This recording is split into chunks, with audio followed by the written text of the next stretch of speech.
detail on what my project basically is, and then talk about my upcoming exhibition at Galleriet, which opens on Thursday.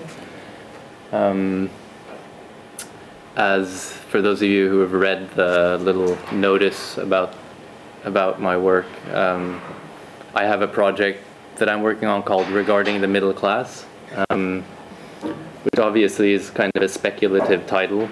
Can kind of be anything. Middle class is a huge kind of a gray mass that, you know, it's difficult to pin down, or so it's kind of important just to give a sort of a background about what that's, you know, where that's coming from. A few years ago, I still was kind of looking for a subject that would hold my interest for a long enough period of time, so as not to move from, you know, just one thing to the other and there being no kind of coherency. But at the same time, I know that I'm not a person who works very well with really small, closed projects, so I needed something that was kind of expansive enough to just, that it could kind of evolve into becoming whatever I wanted it to become. And I think one of the ways of doing that was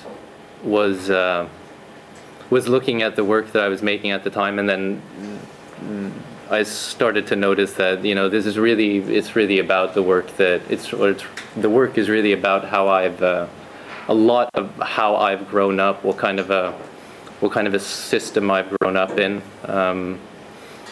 Very sort of a, you know, as most of us in Norway are, very sort of a privileged background. Of course, it's a kind of a sliding scale, this privileged background, but I don't think there's anyone, I mean, we have some poor people in Norway, we have some rich people, but, you know, we're all basically middle class. It's just we're all on a kind of a scale, like a graded scale. So to make it kind of simple, I started this project, I guess, called Regarding the Middle Class. Regarding is kind of an important word in this sense, because it means not just, I mean, it means to look at something, it means to take a stand, it means to judge. And so these were images that in some way turned their focus on what I would consider to be my background, and it kind of allowed me to basically look at anything with, not just with my own look, but with the look of what I considered to be a very middle class attitude. And the kind of the early stuff kind of explicitly and literally kind of depicted something like, you know, this is an image called "My Father Outside the Stadium," and it is my father, and it's an image that sort of both plays on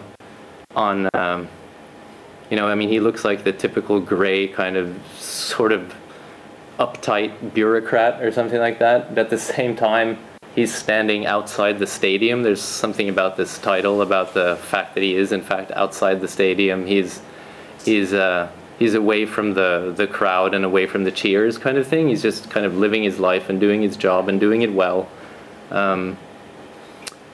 But the more explicit it got, the more it kind of, the lens was turned on these kind of typical middle class things that we all, I don't know, I think we all kind of know. We think of them as gray and dull. The project has really evolved to become much more about this stance that I see in people like my father, in people that consider themselves to be very, you call it like well-rounded. They're very they're happy to work for the common good. They're tolerant. They basically see themselves as good people, good hardworking people, with a fine eye for the kind of subtleties of of life, be it in politics or whatever.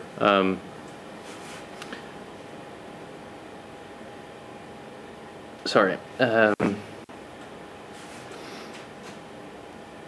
So going from this kind of looking at certain traits or certain people or what have you, objects or whatnot in the middle class, I've come back to this what I call ambivalence, or what is, you know, it's obviously a term, ambivalence, but that's the kind of what all my work centers around, is this stance that we take, or that I take in my images. It's if you look at the images, I think the first thing that people notice, and the first thing that always someone comments on, is the fact that they're gray.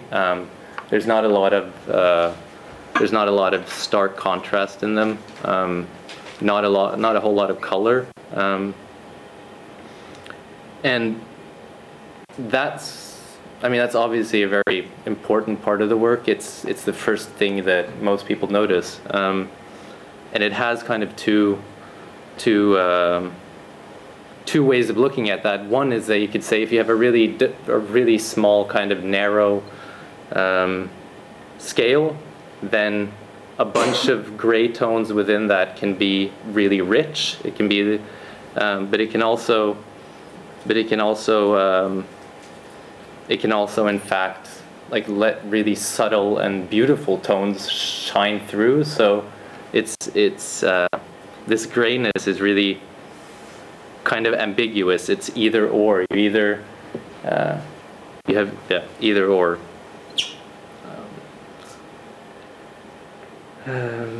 But as I said, I mean, it's more important for me it's more important for me to, if you look past this, if you look past the grayness in the images, there's a stance that runs through all the work. Everything is photographed basically from the same distance. Everything is at a kind of middle distance. There's no, I don't do close-ups, I don't do like crazy wide-angle pictures. Everything basically looks as if it's the same kind of cropping. And what happens when those pictures are successful, which I think this is a good example of, is that both the person viewing the pictures and, I mean, me as a person making the work, you end up looking at it and you end up in a kind of double state. You're both the holder of a privileged position. You're allowed to look at this person. You're allowed to stand there without the feeling that you're imposing on them, but you're also, in a sense, the subject of scrutiny. You're the one kind of being looked at. So in these images that I think are successful, there are two needs that are satisfied. One is to see this need we have of looking, of just kind of almost prying, but we don't want to, we don't want to seem like we're prying, so we want to stand at a distance and be allowed to look, but at the same time, we also want to be acknowledged. We want to be seen by, I mean, we treat images as if they're other people. We want to be seen by them. And so I think that these, what I call these ambivalent images, they allow for that double feeling, I guess, of, and they, yeah, well, excuse my but anyway, ambivalence, it's I mean, if we look at the kind of definition of it, it's to be kind of unclear about what your agenda is, but the important thing is that you have a kind of agenda. To be ambivalent is to take a stand, but to not want to reveal what you actually mean. So you act as though it's okay, whatever you do, as long as I don't want to give you I don't want to give you the answer. What this does, of course, I mean, if you're like a father, for example, who refrains from telling your son or daughter not to do something, you kind of heap the responsibility of deciding whether or not to act on something onto this other person. You do that because you're trying to get them to do what you want them to do. So this is what, you know, most people would call freedom with responsibility.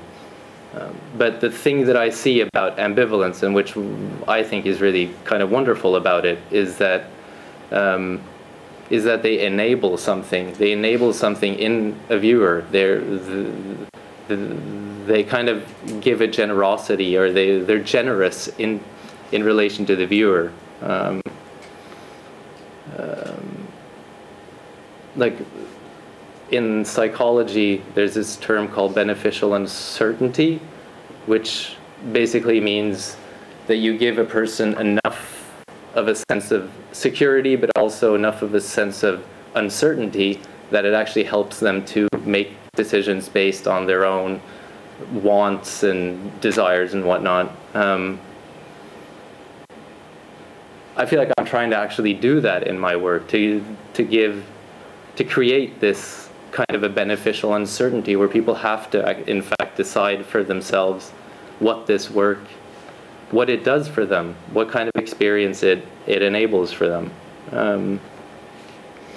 And I mean, obviously, and I'm one of them, some of us, we want, either because of habit or whatever, we want kind of someone else to guide us through. We want answers from other people. We want to be led in some way, but we want to feel like we're the ones who are in charge of making the final decision. In that sense, like a psychologist, for example, will instead of endorsing your thoughts or your actions or whatever, they'll just not say anything. And you're forced to kind of come up with an answer, come up with an action or whatever on your own. And this is something that I have learned over many, many years that is actually, I feel like it's valuable to kind of tell other people about it. Anyway. So this then is an image from the show I did last year at Melk Gallery. The title of that was Mutual Exclusion. This image is called Principle. And that coupled with this image of my father. I mean, I've been interested in these kind of authority figures that are authoritative, not because they're really, you know, they don't tell you what to do. The point is precisely that they don't tell you what to do, and that's where their authority is. They make you kind of want to live up to them. They make you kind of try to figure out what is it they want from me. This is another earlier image that kind of plays on some of the same things. It's an image called No Soap, and it's from the same show that the picture my father was in.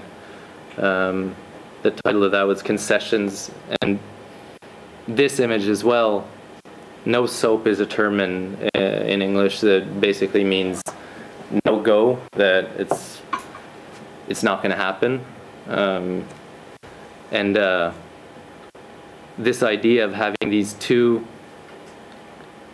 totally similar, obviously they're different because there are two of them, but totally similar things that you have to choose between is this kind of stressful situation that originated kind of in a dream I had a long time ago, actually, of going to the fridge, and there were two completely similar bottles of water or pitchers of water, and not being able to decide between them. But the point of that being where this show now, Observance, where that's kind of coming from. Obviously, one of my preoccupations then is this this divide between being kind of led by an authority that doesn't tell you what to do, and kind of choosing for yourself. Observance, I can actually see it.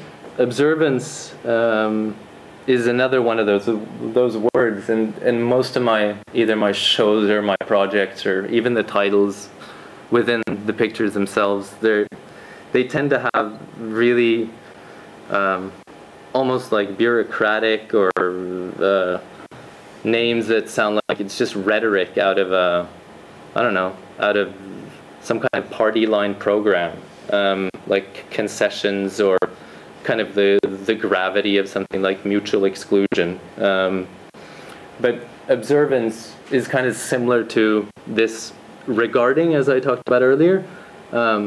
It obviously plays on observing, looking at something, but there's also this meaning of to follow rules especially of a religious or social nature. I started working on this. I wasn't exactly sure, and I never am. I'm never sure about what it is that I want. Kind of natural progression from things that I've done earlier was, I mean, I'm constantly kind of looking at old work or looking at my new work and relating it. I mean, we obviously, every time we look at an image or whatever, we're looking at it and we're kind of describing it to ourselves using language. So taking as my starting point an actual word is helpful for me, at least. The two, like languages and images, they end up playing off each other in a way that kind of benefits both of them, without, I think, actually making one subservient to the other. And obviously with this show, as with other things that I've done, there's not necessarily like a really explicit relation between the pictures and the title. In some cases there are, but it's more like I don't know, like a big thought cluster of images surrounding kind of a title, and the two are equally important.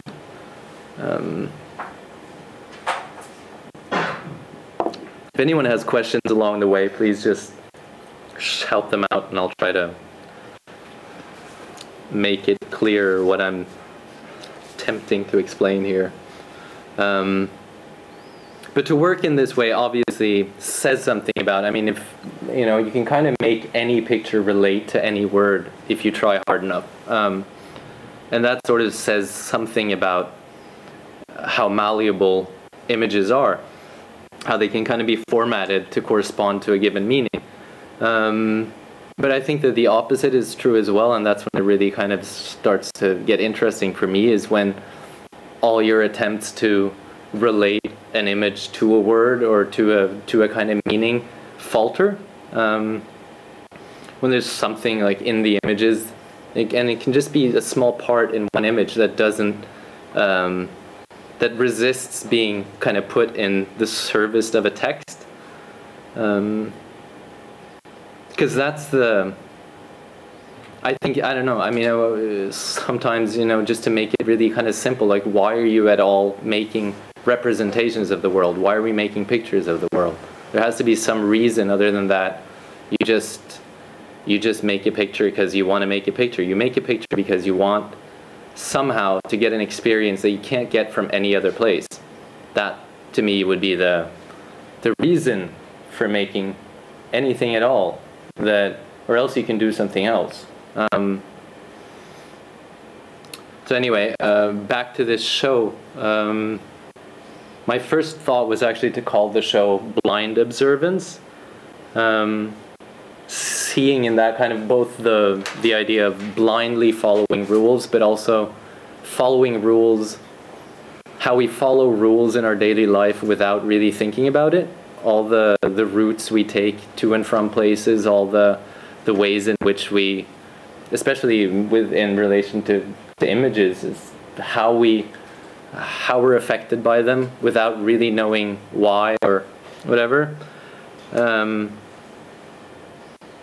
But it was a bit, I think that title would have been a bit too leading, and also kind of contemptuous and too much of a presupposition about what other people are going to get out of it.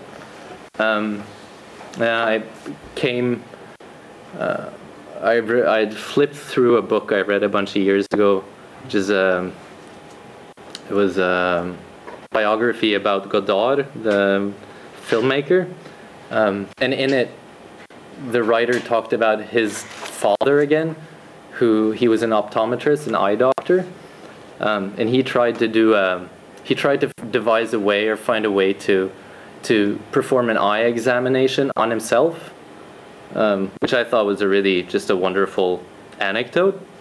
But I think that this, and this is in the press release. I can't remember if it's in the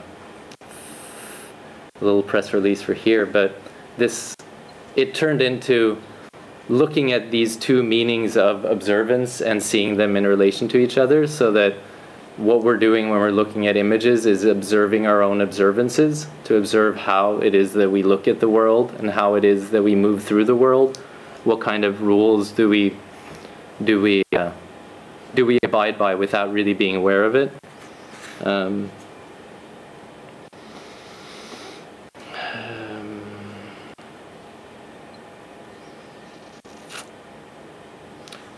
And again, this is not, it's not that explicit in the work, but I think that if you think about the work in relation to this idea that the images constantly vacillate between you as a viewer having a privileged position in one moment, and then in the next you're all of a sudden being kind of like looked at, then what you get is a situation where you're standing in front of an image and you get to see, but you're also being looked at, so there's this constant feedback loop, much like then observing your own observances. And I think that's just I think that's a nice way of that kind of justifies, I think, the making of the pictures, and it justifies making images at all, because it's not a passive experience to look at an image. It becomes a real kind of constant back and forth that changes every time you glance up and down, and there's something very, like, it breathes, it lives. It's not I feel like I all too often hear something about images being, the looking at images as being this passive experience, and it's not at all. It's not. And that's very important for my work, that I still have some sort of a belief in the fact that images can actually not necessarily give us some truth or I don't know, not necessarily even bring about this major change, but that there's something active in the act of contemplation, or in the act of just being with an image. Yeah, anyway, so I thought I'd basically take you through the exhibition, and this is an image called A Follows B.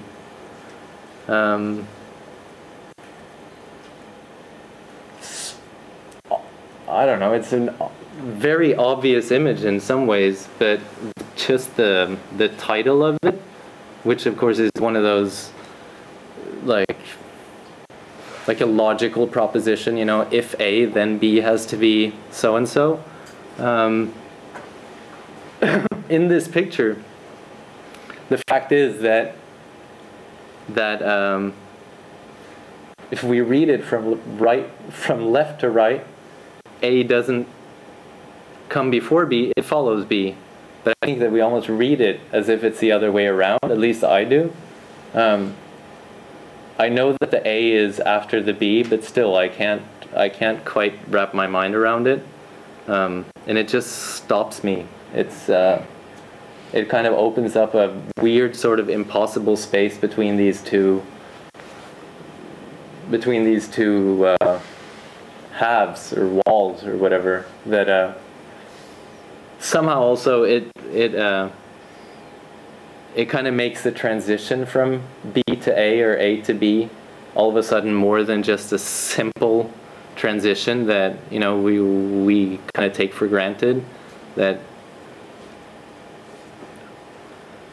and this image is just called Corner. I've made a bunch of pictures up through the years now of tabletops and especially tabletops containing objects that are somehow dangerous, or that could potentially be dangerous. Like I have a couple of images of air rifles and one of an axe shaft, things that you really want to just grab out and hit someone over the head with or shoot them with. But in this picture, there's the table itself becomes kind of the dangerous object.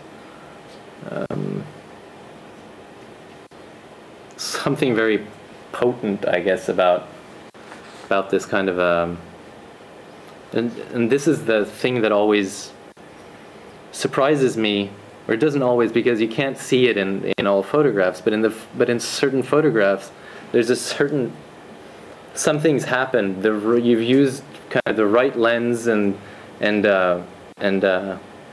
without getting too kind of nerdy about the technique, but to be able to give an experience that's almost real, so that you look at an image and you treat it as if it's reality, like you can feel your own head being bashed against the corner or something like that.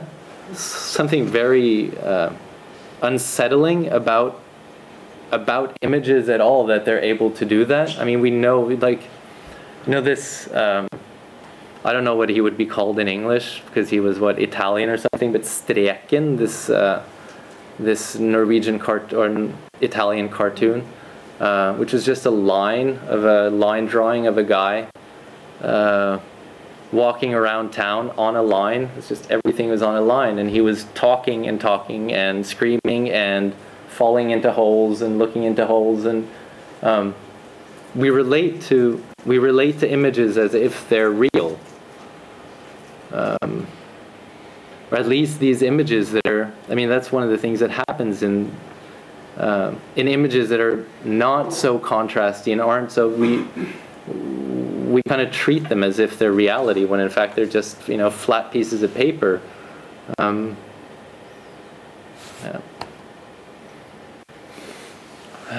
So this is from Oslo District Court, Oslo Tingrett. It's called To Wit. It's a witness box in Oslo, in the courtroom,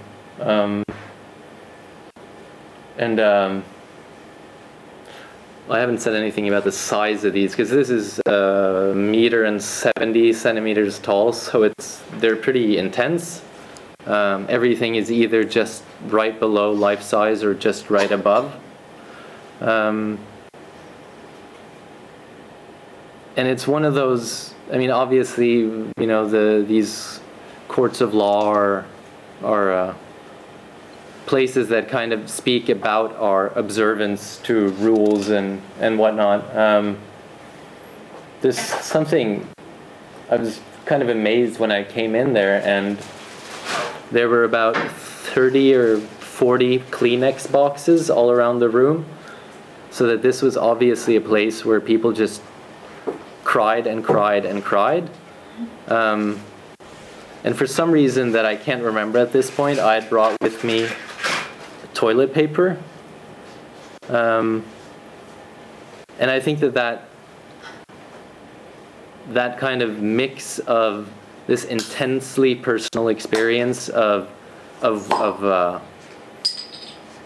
of hearing a witness testify, or just this public show of really personal stuff is.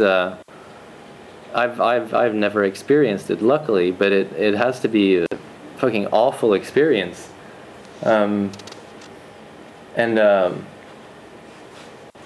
Again, there's that sense that you're the